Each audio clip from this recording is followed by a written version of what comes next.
Question number 1 Doggy style माखौ बुंनाय जायो? Question number 2 हौवाफोरा मानो एसेबां आखाइ दाखनानै लायो? Question number 3 फिसाया गावनि बिसिखौ मानो एसेबां गियो? Question number 4 गामियारि सिख्लाफोरा मानो एसेबां थाबनो फोथायजायो? Question number 5 आथोन गोरोबलायखांनायनि उनाव लाइमोन सिख्लाफोरा मा जाहोननि थाखाय गाबो? अब्ला फैदो लोगोफोर आंनि BIKGK स्टाडि इउट्युब चेनेलाव गासैखौबो बरायहरनाय जाबाय। फैदो लोगोफोर कुइसन नाम्बार 1 निफ्राय जागायनोसै। कुइसन नाम्बार 1 हौवाफोरा मानो एसेबां आखाइ दाखनानै लायो? लोगोफोर नोंथांमोना मिथिगौना प्रति 7 सेकेन्डनि गेजेराव सासे हौवा मानसिया देहायारि सोमोन्दो एबा आथोन गेलेनायनि सोमोन्दै सानो। जानो हागौ बे जाहोननि थाखायनो हौवाफोरा हिनजावफोरनिख्रुइ बांसिन आखाइ दाखनानै लायो एबा मास्टारबेशन खालामो। फ्राय हौवाफोरानो जेब्ला टेनसनाव थायो एबा सिन्था भाबनायाव थायो अब्ला बिसोरो बै टेनसननिफ्राय फ्रि जानो थाखाय आथोन गोरोबलायो एबा आखाइ दाखनानै लायो, जेराव बिसोरो बेबायदि खालामनानै गावखौनो जोबोर गोजोननाय मोनो। नाथाय खायफा हौवाफोरा बिनि बेरेखायै खेला धुला गेलेनानै एबा लोगोफोरजों सम थांहोनानै मोजां मोनो। जेब्ला सासे हौवाया बरिं जायो अब्ला बै समाव बियो मास्टारबेशन खालामनानैनो गावनि बरिं जानायखौ फुलफिल खालामो। बेबायदि खालामनानै बियो जोबोर गोजोननाय मोनो एबा रंजायो आरो बिनि उनाव बियो गावनि गोसोखौ गुबुन मोनसे खामानियाव बाहायो नङाब्ला उन्दुहोयो। बांसिन हौवाफोरानो फ्राय बै समाव आखाइ दाखनानै लायो जेब्ला बियो न'आव हारसिंनो थायो, मानोना बेबायदि खाबुखौ बियो गोरलैयैनो मोननो थाङा। बेबायदि हारसिं थानाय समाव बियो गोबां पर्न भिडिअ नायनानैबो गावखौनो गोजोननाय लायो। गोबां हौवाफोरा नाइटफल जानायनिफ्रायबो बारग'नो थाखाय बेबायदि आखाइ दाखना लायो। बेबायदि खालामनानै बियो गावखौनो गोजोन होना लायो जाहाथे फुंहराव बिहा नाइटफल जाया। कुइसन नाम्बार 2 फिसाया गावनि बिसिखौ मानो एसेबां गियो?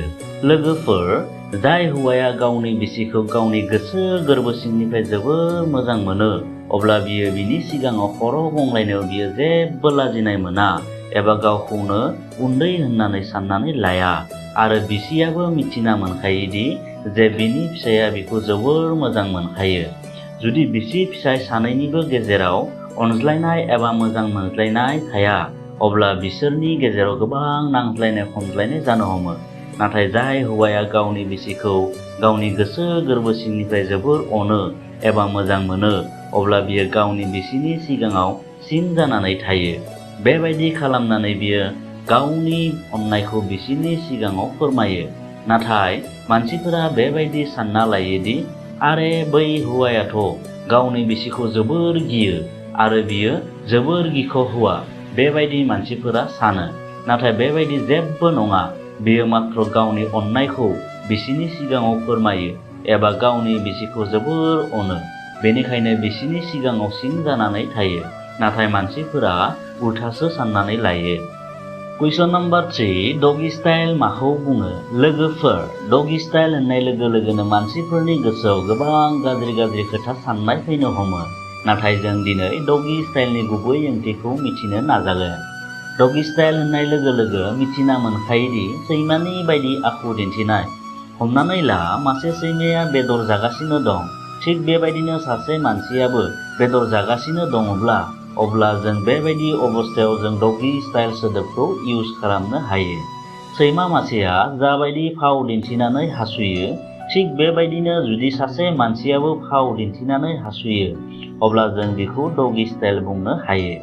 सैमाफोरा जाबायदि आथोन गोरोबलायो बेबायदिनो जुदि मानसियाबो सैमानि बायदि फाव दिन्थिनानै एबा पजिशनाव सैमाफोरनि बायदि स्टाइलाव आथोन गोरोबलायोब्ला जों बेखौ डगी स्टाइल बुंनो हायो एबा बुंनाय जायो।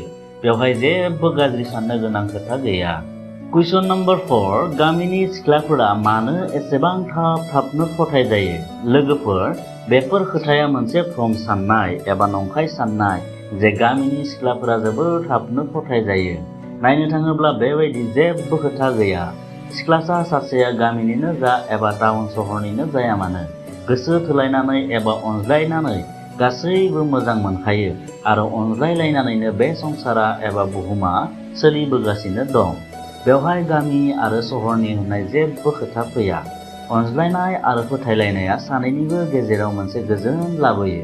जुदि नोंथाङा सोरबा सासे हिन्जावनि गोसोआव नोंथाङा गावनि फोथायनाय आरो अननायनि गेजेरजों बिखौ खानानै लानो हायो, अब्ला बेवहाय जेबो फाराग गैया जे हिन्जावसाया गामिनि ना सहरनि जाखो। बियो सहरनिब्लाबो नोंथांनिनो जागोन आरो गामिनिब्लाबो नोंथांनि जागोन।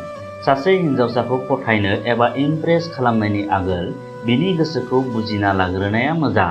बिनि बेबहारफोरखौ एबा बिनि आसार आखुफोरखौ गनायना लाग्रोनाया मोजां आरो बिनि सोमोन्दै मोजां खोथा होननानै बाख्नायनो नांगौ। बिखौ खुसियै लाखिनो नाजानांगौ। बेबायदि खालामोब्ला गासै सिख्लाफोरानो थाबनो फोथायजायो एबा इमप्रेस खालामजायो। बियो गामिनि एबा सहरनियानो जाया मानो एबा जेसेबां समायनायानो जाया मानो एबा बबेबा गुबुन हादरनियानो जाया मानो, हिन्जावसाफोरनि गोसोआ अरायबो जोबोर गोरलै जायो आरो बिसोरो अनजालु एबा अनफावग्रा गासै हौवाफोरनि फारसे बिसोरो गावनि गोसोखौ लुफावनानै होयो। नाथाय थेवब्लाबो गामिनि सिख्लाफोरा मानो थाबनो फोथायजायो होननानै बुंनो थाङोब्ला बेनि जाहोना मोनसेल' जानो हागौ जे गामिनि सिख्लाफोरा लेखा फरा फरायनायाव एबा गोजौ थाखोआलागै सोलोंथाइ लानायनि आंखालाव बिसोरो हौवासाफोरनि मायाजालखौ हमदांनो मोना आरो बिसोरो गावनि गोसोखौ हौवासाफोरनो जोबोर थाबनो लुफावनानै होयो। गामिनि सिख्लाफोरा हौवासाफोरनि एटिट्युडखौबो थाबैनो हमदांना मोना। कुइसन नम्बर 5 आथोन गोरोबलायखांनायनि उनाव लाइमोन सिख्लाफोरा मा जाहोननि थाखाय गाबो? लोगोफोर, मा नोंथांमोनाबो आथोन गोरोबलायखांनायनि उनाव गोसोखौ दुखु एबा गाज्रि मोनबाय थायो नामा? मा नोंथांमोना आथोन गोरोबलायनायनि उनाव गाबनो ओंखारो नामा? जुदि नंगौ, गाबनो ओंखारो, अब्ला जों नोंथांमोननो फोरमायनो दि थारैनो बेबायदि मानो जामारो आरो बेबायदि जाथाय जानायखौ मा बुंनाय जायो।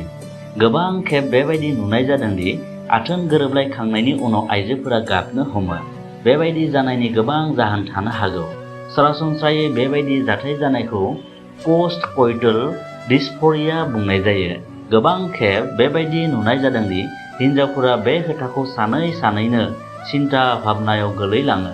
नाथाय नोंथांमोना बेबायदि गोबां सिन्था खालामनांगौनि गोनांथि गैया।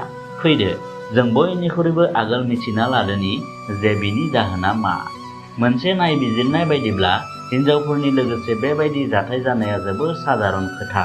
सरासनस्रायै आइजोफोरा आथोन गोरोबलायखांनायनि उनाव गाज्रि फिलिं खालामो आरो गोबाङानो गाबनोबो हमो। बेबायदि जाथाय जानायखौ साइन्सनि बायदिब्ला पोस्ट कइटल डिस्फरिया बुंनाय जादों। आथोन गोरोबलायबाय थानाय समाव आइजोफोरनि गोसोआव गोबां खोथा साननाय फैयो, नाथाय बेनि ओंथिया बेयो नङादि आथोन गोरोबलायनाया मोजां जायाखै। आथोन गोरोबलायनाया जोबोर मोजां जानायनि उनावबो बेबायदि जानो हागौ। साइन्सआव बुंनाय जादों दि गाबनायनि थाखाय खर'आव थान्दा जायो होननानै। जेब्ला सासे आइजोआ आथोन गोरोबलायनाय समाव जोबोर गुदुं जायो, अब्ला बै समाव बिनि खर' मेलेमनि रोदाफोरा बांद्राय खामानि मावनो हमो, जायनि जाहोनाव आइजोफोरनि गोसोआव गोबां रोखोमनि साननाय फैनो हमो। बेबायदि समाव बिसोरनि खर' मेलेम एबा गोसोआव गोबां जाथो रोखोमनि इमसन्स फैयो। सेक्स गोरोबलायखांनायनि उनाव जायफोरनि खर' मेलेमा थान्दा जानो नागिरो, जायनि जाहोनाव बिसोरो गाबनो ओंखारो। अब्ला लोगोफोर, नोंथांमोना भिडिअखौ मोजां मोनदोंब्ला अन्नानै भिडिअखौ लाइक, शेयार, कमेन्ट आरो साबस्क्राइब खालामनो दाबाव लोगोफोर। गोजोन्थों।